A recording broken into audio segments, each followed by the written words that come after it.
We here. Yes, sir. Court and Culture, everybody. Welcome. This is Khalil. This is Jeremy. Yes, sir. Welcome to another episode of Court and Culture. What's the word, Big Bird? Man, ain't much can't call it. No day, no dollar. 75 cents after taxes. Yes, sir. Man, straight into it. Shout out to our sponsors, W. Make sure you put promo code CNC10. Get 10% off your first order. Then we got shout out to Kosmic. We got some new merch hitting the streets coming up here shortly. Some things being designed. You should be coming seeing it possibly. I think my one of one should be coming in soon, right? Well, we'll talk about that. We don't know about the one-on-one just yet, but we'll see. We got a collab coming up soon. Hopefully, we'll figure out the details on that. Still to be determined. And then last but not least, new sponsorship. Mix up jerk sauce.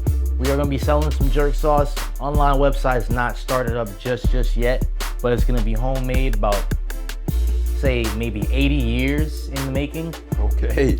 So well like established. That's something that we're gonna be doing. That's new too as well. But stay tuned to the website because I have not started that up just yet. But yo, woo!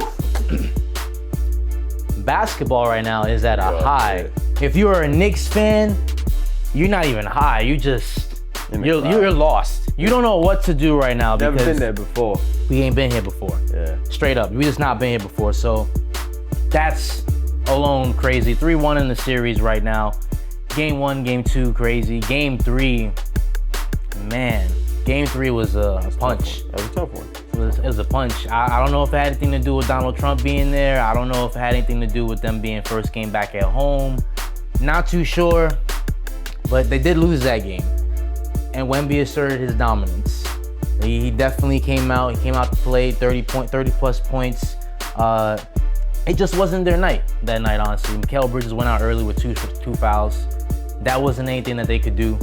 I feel like when you come in the game and you have a specific set plan and that plan gets disrupted with fouls, you gotta take someone out, you gotta put someone in, now you gotta change the game. When you got Wemby that's there fresh in the first quarter, he's gonna again assert his dominance, and that's what he did in Game 3. So shout out San Antonio for getting that one win. I think they needed that one. They needed that one. Wemby needed that one for himself. Yeah, some pride, you know what I'm saying? So that I actually was able to take out the 2026 champions, just be able to say that. But nonetheless, the series is up 3-1 in an epic 29-point comeback. That was crazy. The largest comeback in any finals history by insane. any team in the NBA. Understand that, all right? Game, I scratched that game off at the beginning of the second half. I didn't scratch it. I didn't turn it off. I watched the whole game. I meant like I scratched. I was like, I turned it off. I'll be honest with you. I'm a Knicks fan. I straight up turned it off. I was like, I can't watch this shit, dude. It was the end of the second quarter. It was like actually towards the end of the second quarter, I was like, nah, we down by like damn near 20 some points. I was like, this is fucking bullshit. There's no way we losing like this. We just lost Game 3. At home, and now we about to lose like this. I was like, this is bullshit, right? This is like regular season shit dude was doing. I ain't like that. So I did turn it off, but I kept it up on my phone, make sure I kind of watched the play-by-play. And man, lo and behold, man, prayer is real. Make sure if you have a guy, you pray to it, because man, I'm telling you, the Nuns was not working in the Spurs' favor at that moment in time. That is not a funny irony right there. And not for nothing either. It's just the fact that you blew a 29-point lead on the Spurs side. At what point in time did you want to slow the game? I mean, they brought it to 18, to 15, they had to so 12. much opportunity to just stop the game and give the ball to Wemby in the paint. They were doing it in ways that, again, I did turn the game off, so I didn't get to see part of the third quarter a little bit, but that's when I saw that it was 15 point, I turned it right back on, live on TV, and I was just genuinely, I couldn't believe what I was seeing right now, that we were coming back from a 29-point deficit. I mean, we just did it again not too long ago against the Cavs, 22-point game. That's what I was thinking too. I was thinking this is like the Knicks repeating themselves. And damn, dude, when I say my heart was pounding, son, it was pounding because they brought it like so close. They actually at one point got the lead and lost the lead again. And then, man, Mikal Bridges was coming up with the clutch. You had OG with the block. You had Jalen Brunson. And the tip-in pause.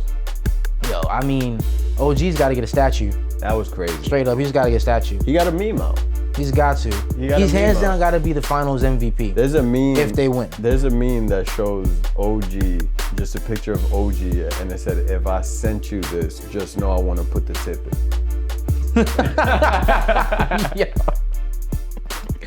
I'm just saying, yo, it's a magnificent finals run, and I'm loving what I'm seeing because right now, if you're the Knicks, it's a 0-0 mindset. Obviously, you got to go back to San Antonio. You got to get the win. Some people are saying, nah, you know, I'm okay if they lose, come back and win in New York and win. Nah, fuck that mindset. We don't need that shit. What we need is you to go to San Antonio, take care of business as you did in game 1 and game 2. And the crazy thing is, every single time in these games, the Spurs have been up. They've been up every game, and they blow leads. Yeah. They're choking, unfortunately. And, I mean, as a Knicks fan, you gotta love to see it. I mean, from Wemby throwing the ball on the back of Castle to that turnover turning into a foul to Jalen Brunson being at the free throw line to fucking De'Aaron Fox not running the clock out in the last few seconds of the game to actually going for a shot to OG coming to block it. And this man had the audacity to say in his post-game interview, I just think I thought I could outrun OG. Have you not been watching what this man has been doing on the defensive side? What do you mean by outrun OG? Outrun OG? He can't even run. And I'm not to compare the two, what I'm about to bring, but that's like saying, yeah, I'm going to outrun LeBron when he's doing the chase down block. Not saying it's the same, but OG's going to get his. Yeah, for sure. It's the finals. Yeah. What mindset did you think it was okay? I'm just going to get this. You were up. There was no need. Yeah. He was plucking up threes. He was doing everything that was out of his zone. And it's not that he can't shoot threes, is you're winning by 29 points. And in my personal opinion too, I mean, Wemby, he got too cocky. Some people were saying, and I personally feel, I feel like it was the French mindset, you know, they typically are a little more cockier. They typically are ones to kind of rub it in your face kind of deal. That's something they've done in the Olympics too as well. So it's something that I feel like got to Wemby. He started talking shit, talking about Mitch Robinson, I'm in your head because he drew the flagrant foul on him, which was also bullshit. But it's things like that he's a young player. You're doing those things. You're in the finals, dog. This isn't the preseason. This isn't the regular season. This is the finals. Leave that taunting shit alone. If you're gonna taunt, keep that shit going throughout the game. That's why experience matters, bro. Because there's obviously, besides Harrison Barnes, there's not much championship in the Spurs, and we're talking about a team that is getting emotional as they're going through these W's or these losses, instead of understanding to start fresh, to start the game over. Mm-hmm. And so you have Wemby still attached to whatever he did to OKC or whatever he did to the Knicks in game 3. And he's not focused on that game that he's playing at that particular moment. That's why, in my opinion, that's the only thing that happened besides horrible coaching. I can't put it all on the team. I'd have to put most of it on the coaching. Man, De'Aaron Fox. Where is your timeout still? I hope they left him in New York because, man, you sold for your team. You're getting paid way too much to sell this bad. Dylan Harper looking better than you, honestly. I think Dylan Harper is better than him. You got to look to, and if you're the Spurs right now, you got to start to figure, like, what are you going to do? Like, what do you do now that you have this guy arise in the rookie like a Dylan Harper and a De'Aaron Fox who's selling in the finals? Now, De'Aaron Fox is going to have to play the back seat to Dylan Harper. Dylan Harper's just in development mode. This is his first time going into the finals and things first like that. time, but he's showing out. He's doing what he needs to do. Exactly. So, I mean, that's why he's... and this is when it matters, because at the end of the day, people are not going to look back and say, oh, you know, what didn't you? They're going to see what you did do. And at the end of the day, they're going to look in history and be like, damn, Dylan Harper was a rookie at that time, and he played better than De'Aaron Fox. Yeah. That's going to be ingrained in history. There's nothing you can do to change that. Yeah. That narrative is always going to be running. And at this point in time, when let's say they lose the game, let's say they now they go in the off season, now you got to start thinking, well, damn, we were just in the finals. We had this team, we had a Wemby. You're getting paid this much, and Dylan Harper, who we picked up, was playing better than you in a finals when it all mattered. He'll get traded. He'll get traded for something, something that they need. It's just something you got to really look into. Because I think Dylan Harper lacks, though, a little bit on facilitating the basketball the same way that De'Aaron Fox does.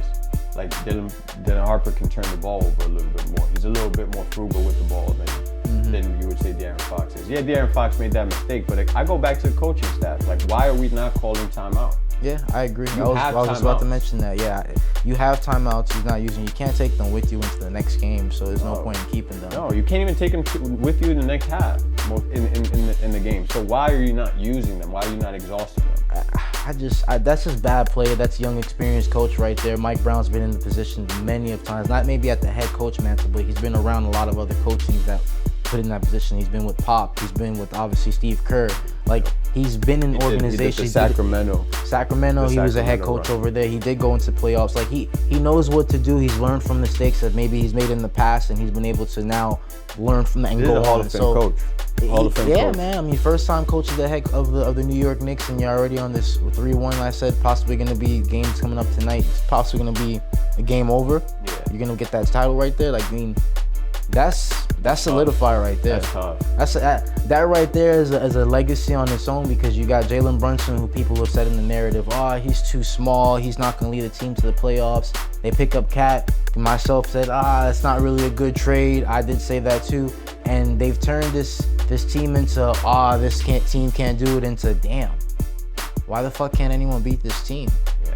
That's literally what it's turned into. So I hope they win this championship as a Knicks fan, but I hope they win it as a basketball fan, in the sense, because we got to start running this narrative that these teams that haven't had championships in these ever at all, or just in a very long time, that they can't win it. Hell, I mean, teams like the Magic, maybe even the Nets eventually, like teams like that, like we got to start running this narrative that you don't need to specifically have these superstar players. Like you got to have everybody on the team playing. I've said it time in every episode. It's not about just one player. Like that team has made sacrifices in order for them to get where they are.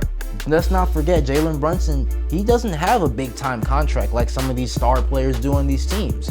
Is he now setting a narrative that, I don't need to necessarily get paid to be a good player? Not saying that if you're good, you're not going to get paid, and if you're bad, whatever. But I am saying that he's running this narrative now that in order for us to win as a team, because this is a team game, and in order to get this fucking championship, we got to succeed as a team.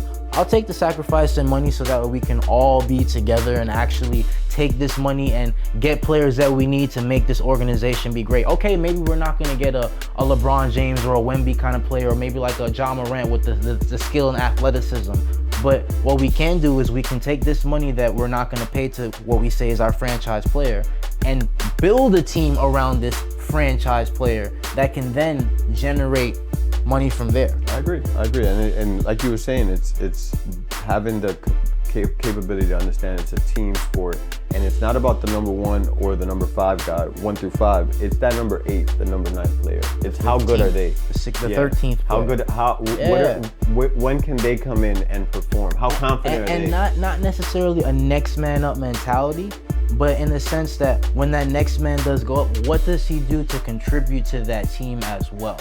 Not just to, Jalen Brunson goes down. All right, so next man up, let's play like Jalen Brunson. No, that's not what the case is. All right, now we know we have Jose Alvarado playing. All right, maybe Cat, now your job is a little bit different.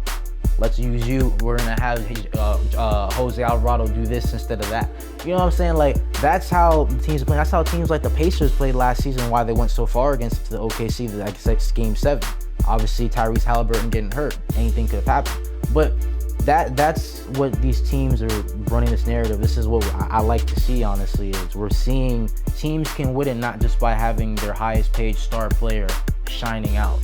Jason Tatum came back, and he came back from a torn Achilles, but it goes to show that it's not just about your star players, it's also about what you surround your team around. That Celtics team won a championship because what they had around that team, Drew Holiday, Kristaps Porzingis even came in and did his thing too as well. Like, these were all players, Al Horford, these were all players on the team that they needed to win a championship. Yeah. You can't forget it wasn't Derek just White, based off just Jaylen Brown and Jason Tatum. You had guys like Derek White, hell, even Peyton Pritchard. These were guys that contributed to getting to that championship. And that's what you need. But everyone sees the big players. But that's not the narrative. The narrative needs to be about the team. Yeah, you're going to have players in that team that contribute more in the sense of maybe scoring or maybe even defense. But it's not just about your star players. So kudos to the Knicks, 3-1. We going on to get championships the first time since 1973. So shout out to them, man. I really hope they get it. Moving on though, what's up with these Knicks bandwagon fans? Oh, you know they were gonna string along. It happens every year. I ain't fucking with it, dog. I'm not fucking with it at all, because what we got going on right now is a ton of young kids coming out on summer vacation out here mobbing people in different jerseys, and it's like, we can't have that shit.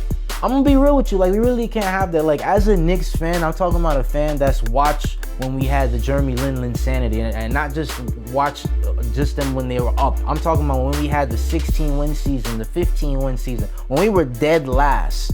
Like, this is the time when I was watching the Knicks. I was the guy that was like, oh, Raymond Felton, we gonna do something. We know how that went. The janitor. We know Raymond how. Felton. Kevin Knox, this might be someone. Yeah, we know how that went. Like, trade after trade, move after move, pick after pick, we just didn't do shit. Yeah. But I stuck with the Knicks, never switched it up. Even when I moved states, never switched it up, die-hard Knicks fan. But now we got people out here that I ain't never seen at games before. And I'm calling out one person, celebrity-wise, I seen Taylor Swift at a game. I didn't know she was a Knicks fan.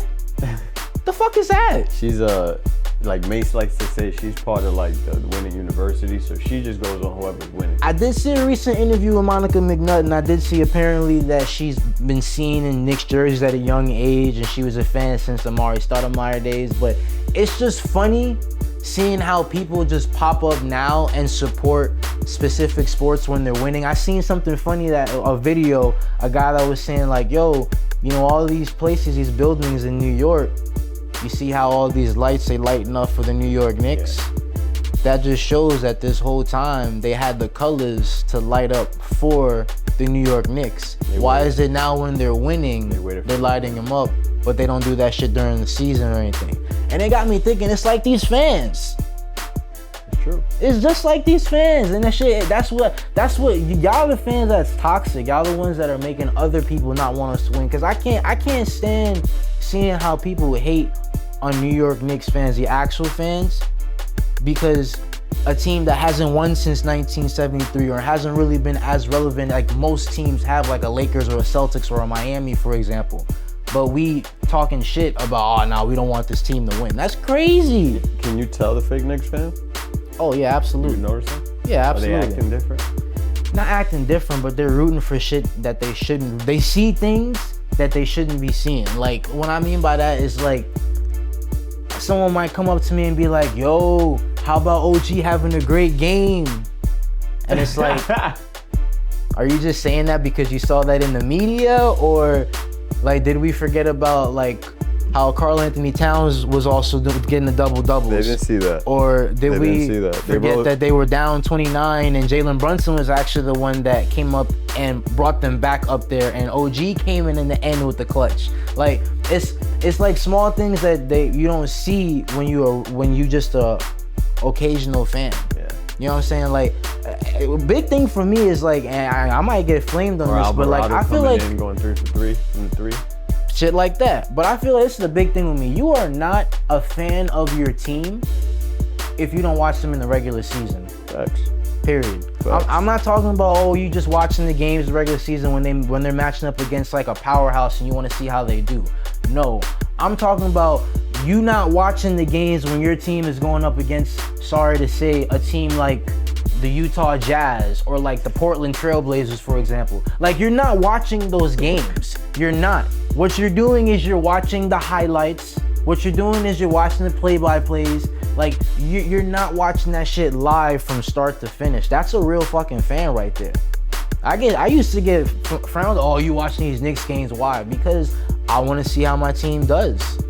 Yeah, if you don't know people used to get me because I watched the preseason. Why you watch preseason? Because these guys are on a team for a reason. There's a preseason for a reason.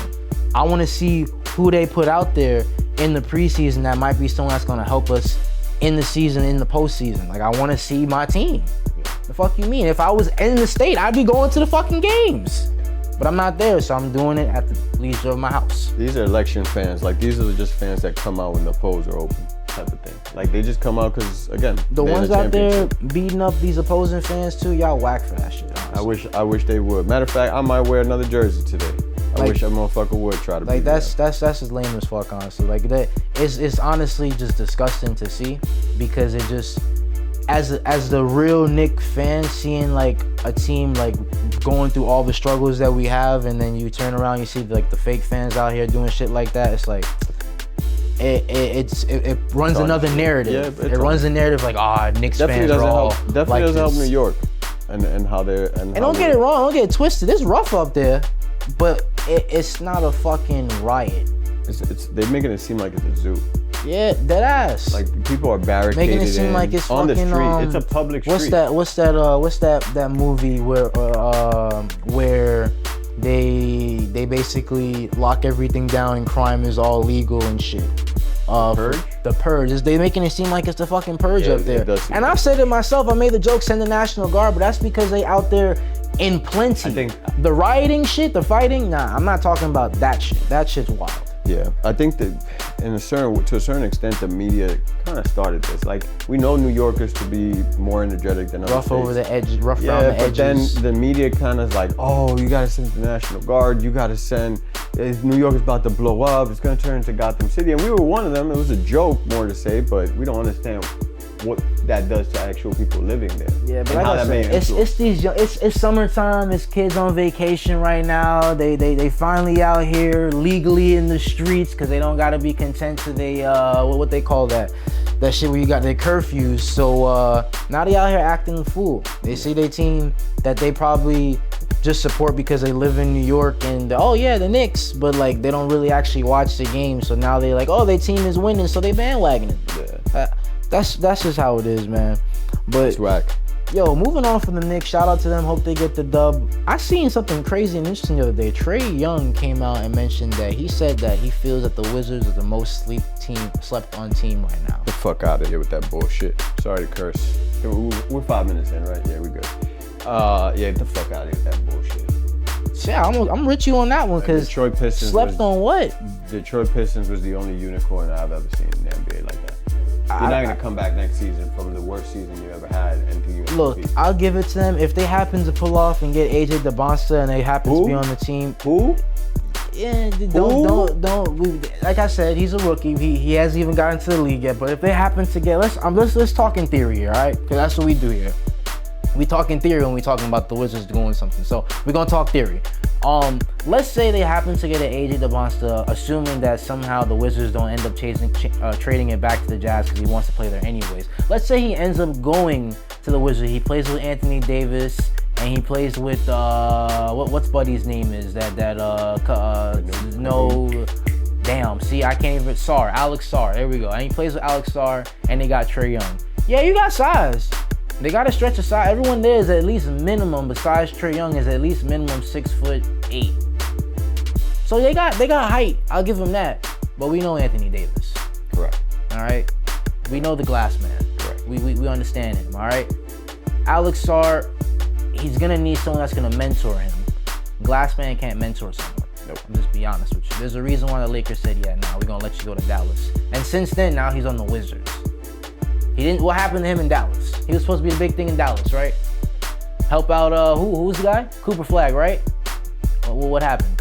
They traded him to the Wizards. Okay, so moving on. My point being is, in what fucking world do we think that the Wizards are slept on? And I didn't even leave out mini-man Trae Young. The greatest hit of Trae Young has been him taking out the New York Knicks. Yeah, so what are we hyped about? And this was the Julius Randle era. Not to frown on the era, but again, different team from now that's competing in the championship to a team that before was. So what are they seeing? What are they seeing in this team that I don't see? I don't get it. I don't know what world or theory or what fucking galaxy they think that this is a thing where they would be competing or they shouldn't be slept on. No, they'll be slept on. I'll be sleeping on them until they wake me up. I'll tell you that much. I don't give a damn who they have, bro. Yeah, the Wizards. I'm sorry. If you're a Wizards fan, I'm sorry. They're not a championship team. Kudos to you for getting Trae Young. I mean, maybe he might do something. He had a lot of injuries last season, so we didn't really see much of him, and he was kind of already like down and out of Atlanta because they were already pushing the whole narrative of having Jalen Johnson being the franchise player. So again, narratives being ran. So who knows? Maybe this could be a narrative. Maybe all the injuries that they talked about, maybe they were not as major as they thought that they said they were. Maybe he comes to the Wizards and they have some crazy year. But Trae Young, I'm not doubting him because I know he's gonna get his points if he's healthy. I'm gonna give him that. Anthony Davis, I'm sorry. I don't see it. Like I don't see the vision. Yeah. And I know some people might argue with me on that, but I don't see the vision at best. He's not sustainable. So at best, the Wizards become maybe a 6-7 seed at best. I could let them compete for 6 or 7. At They're not best. gonna compete for top. But if 3. if we're talking about in the playoffs right now, like I haven't really seen, like I mentioned, like much of that team from the role players, like all the way down to like the 10th, 6th man, or whatever you want to say. I don't really see it. Bilal Coulibaly? Come on, man. Like, what are we talking about right now? The fuck are we like? Yeah, who the hell? Like, what are we talking about right now? Really And I'm not one to knock, role players, but the Wizards, I'm trying to think of another franchise player that has left their franchise and gone to be successful in another team. That does not exist. Is he technically now the franchise player over there? I mean, probably, yeah. I mean, but how do you do that? Or will it be Alex Sarr technically? Or would it be whoever the aided upon? See, that's the question there.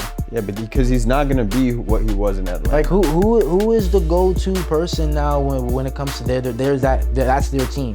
I know Trae Young maybe because I don't even know because you got Anthony Davis there.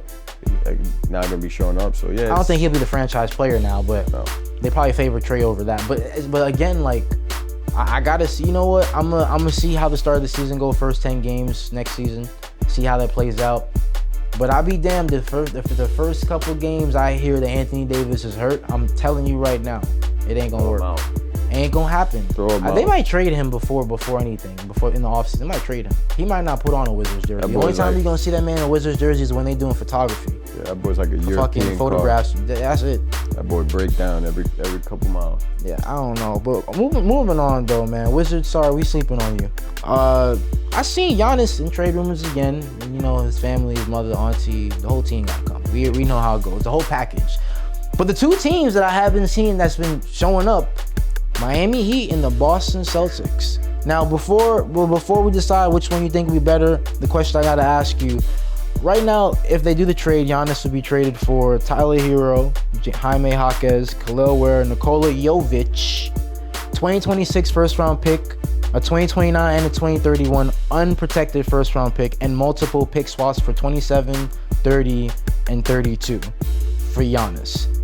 For Boston, this one is a little bit more teams involved. They would be getting Giannis, giving up Jaylen Brown and draft capital to land Giannis, and potentially Bobby Portis.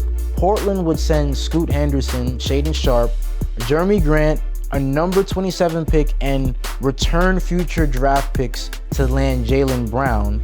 And Milwaukee will send Giannis, essentially, with a rebuild package of Scoot Henderson, Shaedon Sharpe, Jeremy Grant, and multiple draft picks from both teams, essentially over to, I would assume, to the Celtics, yes.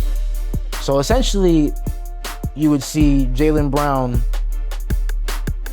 I don't know how I feel about that. That's weird. Jaylen Brown sounds like he'd be on Portland. If I'm reading that correctly. Am I reading this right here? The return future picks. That's good for Portland. Yeah, Portland. Good for Portland. Definitely would be a change for the Celtics. I don't like the Miami trade for Giannis.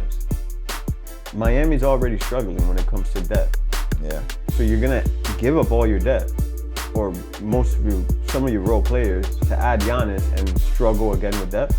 Yeah. Giannis struggles in Milwaukee because they don't have depth. Because they don't have somebody to facilitate the basketball. They went and got Miles Turner, and now you're gonna do what? Put him over there with Bam? And we had a funny argument about this before coming in here about him, Mr. 83 over here. But it's just not gonna work. Yeah, no. And I mean, I respect the Bam and everything, but respectfully, no. I ain't like the way he got the 83 points, as opposed to how Kobe got his 81 points. You know, Kobe, this whole stopping the clock, this whole Miami fouling people on purpose so that they can get the basketball back. So that Bam, no, I don't respect that. I'm sorry, that's not basketball. That wasn't how Kobe got his 81 points. Yeah, so I mean, I don't like it though. I wouldn't like him going to Miami either. Personally, it just doesn't really fit what they have over there. I'm really more so liking that Boston Celtics one. Just simply because of the fact you have Giannis and a Jason Tatum over there, they would still keep pieces like a Derek White, a Peyton Pritchard. Like from the sounds of it, I mean, you're still keeping majority of your pieces. You're not really losing much, and you get to acquire a Giannis. You get to let go of Jaylen Brown finally. Now he can go and be. Now I don't know if he wants to leave. I don't know, because from the beginning of it sounded like the Celtics were kind of like not liking the fact that he came out and was just talking shit about how the refs called the game, yada, yada, yada. But then at the same time, they came and said, nah, everything's good.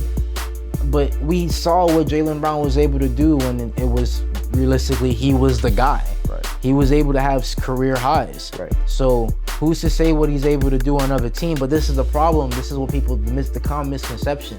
Just because if you go to another team and now you become that person, doesn't necessarily mean you're going to be able to be as efficient, because now you got to understand the Celtics organization compared to the Portland organization are completely two different organizations. Not only do the two different coasts itself, but you got different coaching over there. Not only that, you're going to have different role players that are going to be around you. So are those role players still going to be able to get you those looks that you've been getting when you were over in the Boston Celtics? Or are you biting off a little more than you can chew? 100% you are, because also you're now going to be the primary person being defended. You're going to be the primary focus for other teams. You're not going to have the Jason Tatum. You're not going to have the role players that you have in Celtics to help you. So yeah, it's just going to make it harder on you. To him, he thinks, yeah, I get to be the captain of the ship. You want to be the captain of the ship? Go ahead and lay in it, bro. It's going to be that hard for you. Yeah, and also, I mean, you're losing Scoot Henderson. You're losing Shaedon Sharpe, Jeremy Grant, which is a little bit surprising that they'd be losing Jeremy Grant too for Jaylen Brown. I thought the idea would be to put them together. I mean, I guess they want to put him over there more with what's his name, Denny Avia. But now you got Denny Avia over there with Jaylen Brown. To my knowledge, I thought they played the same position, the 3 position, unless they're gonna put Jaylen Brown at the 2 because he's a little shorter. I don't know. Not saying it can't work, because we've seen teams do it where they have players play the same type position. I mean, we've seen it where you had Jaylen Brown play with Jason Tatum, and they argued how they kind of play similar positions as well.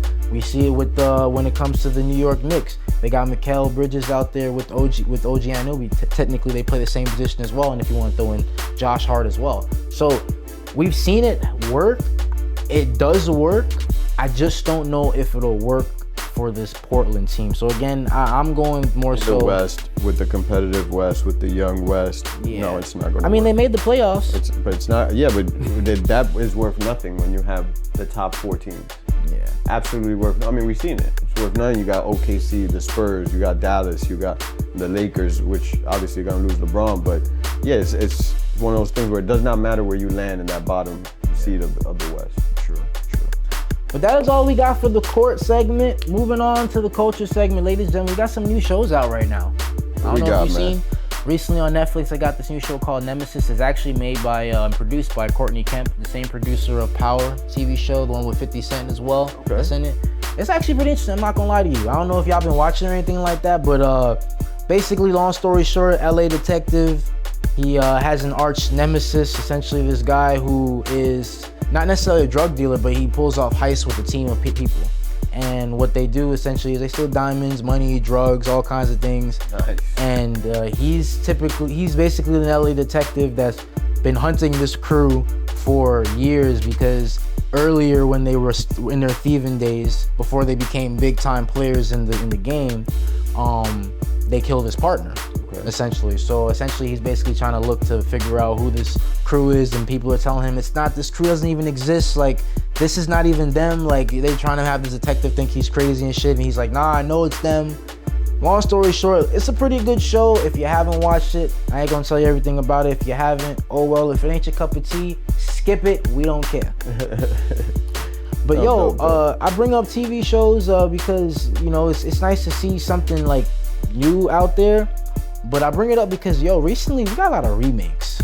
What you got on Remake? I seen the Scary Movie, of course. I feel like we keep running these old school shows, these nostalgic shows. Like, for example, not saying this is a bad movie, because I'm gonna talk about a movie now, but not saying it's a bad movie, but Toy Story. They got Toy Story 5 coming out, and it's like, I love Toy Story. Don't get me wrong. As a kid, I grew up on Toy Story, but it's like, how much longer we gonna keep running Toy Story? We on Toy Story 5 now. Like, I'm starting to see a trend of these old movies getting to the 5, the 6, the 7s. Like, it's looking like a Star Wars saga at this point. It's funny you mentioned that, 'cause I was just thinking, what if my son asked me to go watch Toy Story? But I'm not taking him to watch Toy Story. Because he's never watched the first one. The first one. Yeah. Yeah, like I'd ask him questions. I'd be like, what song did they play? When Andy, like, I don't know, like I'll ask him a part of the scene, he wouldn't know. So it's like, I'm not gonna take you to watch a movie. And I get to see what they did, because in the movie, it kind of looks like in the previews, like what they did is now it's a tablet that's essentially like alive. And you get the whole idea, because nowadays kids, they put tablets in front of them now. That's funny. Instead of like playing with toys and shit. So I guess that's like the whole thing that they had. The whole theme is like toys are now dead and now the things are tablets. So I guess that's the whole play of the movie essentially, which it is interesting looking, but it's just kind of like, damn, how long are we gonna keep running Toy Story? Yeah, like Toy Story was supposed to be fun. At this point, we need a remake of Small Soldiers. You could have tucked that one in with SpongeBob. Or Toy Soldiers, I think it's called. Toy Soldiers is dope.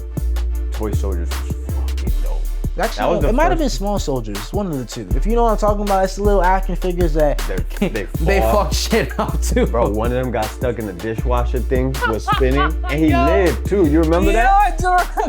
He was just Geodude his way through the fucking facility. He was dragging himself.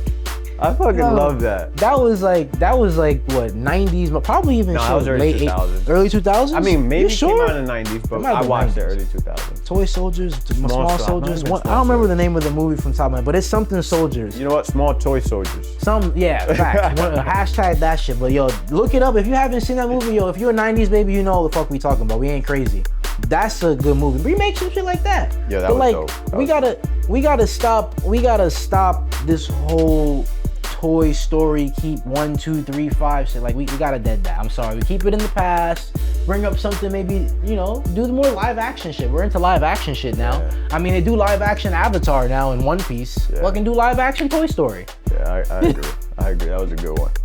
You know what I'm saying? Like at this point, bro. I like some of the movies, but Small Soldiers is what I was telling it was called though. Yeah, Small Soldiers. But I like some of the movies that they're coming out. Like you got the we have spoken about it. One with the emotions, Inside Out. Oh, Inside Out. Those are pretty dope. I like, cause that's new. Those are new, Those exactly. Are new They're creative. Like that's what I like about some of these like shows and movies, like how creative they are. What's different from what's from before. Inside Out is exactly one that's very, very creative. Or even Turning Red. Like these are movies that they have like subliminal messages in it for sure. But these are new. Yeah. When we keep running the whole I get it, Toy Story, you can watch this and go, nah, if you want to watch those movies, go back and watch them. Yeah. I think the nostalgic in them. We gotta stop this, we gotta stop reusing old shit, because we're lacking creativity. Yeah, we are.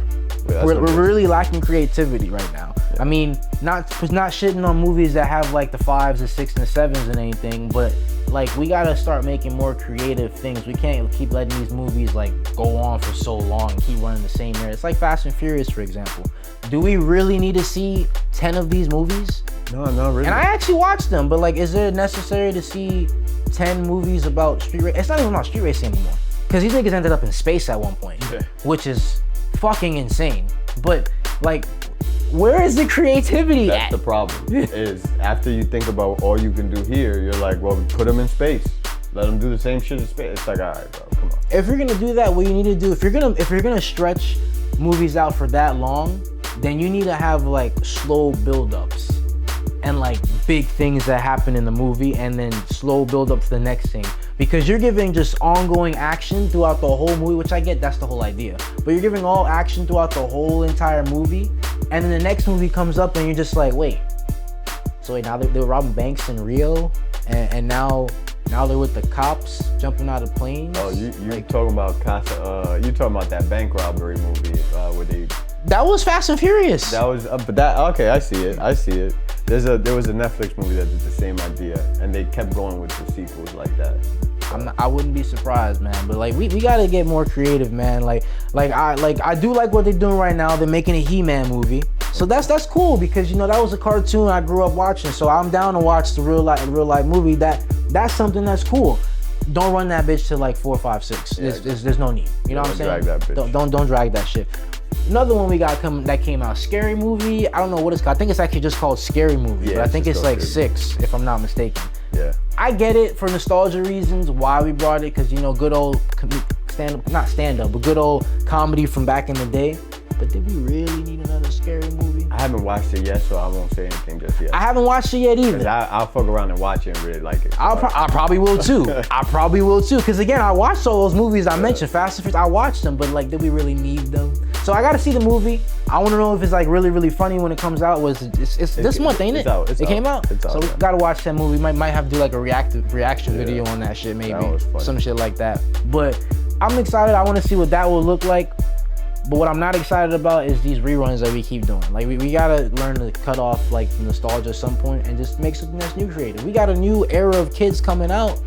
Have them grow up with some shit. Cause you know our shit is our shit. Yeah. We don't gotta give them our shit. Yeah. There's no need for that. New era kids, you know, like how they got Bluey. I ain't had Bluey. I'm good. I had Blue's Clues, nigga. That's funny you mentioned it. Yeah, we have Blue's Clues. Yeah. You know what I'm saying? I didn't need Bluey. I'm good. I'm happy I ain't go with Bluey. I'm happy. That's fine. Yeah.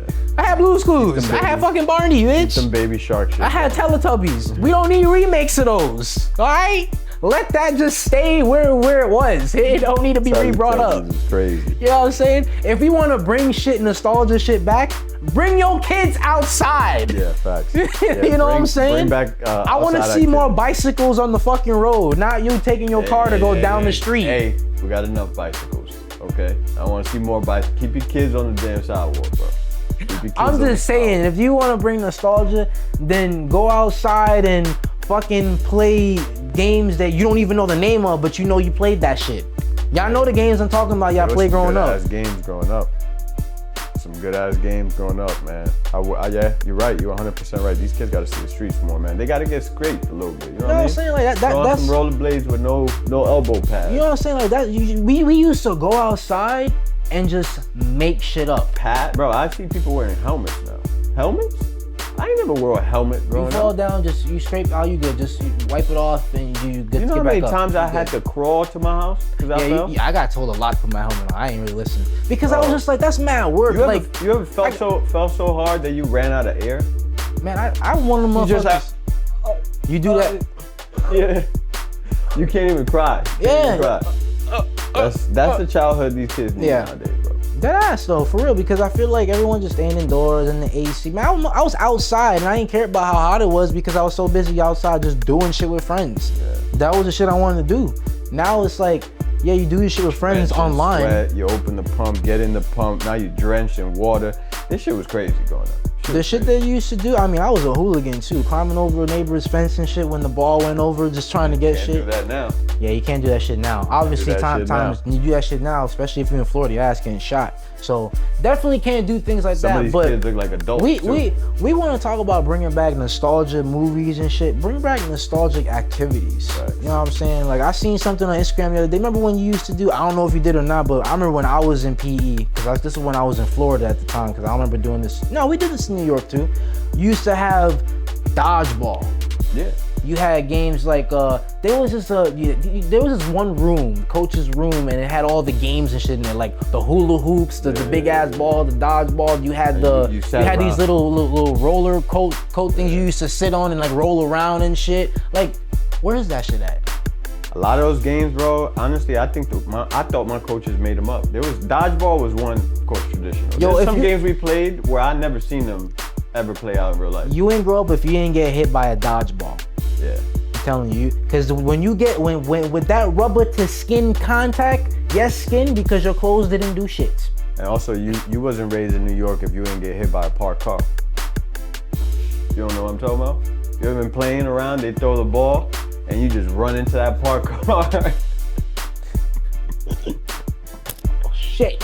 You end up on the windshield of that motherfucker.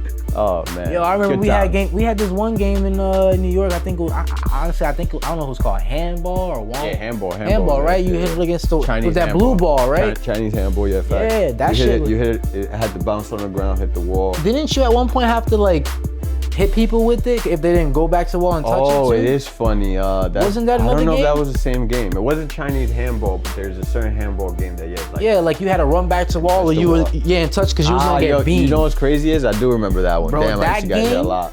That game had me. I figured out how to cut people. That game taught me situational awareness. Yeah. Let me tell you that right now, son.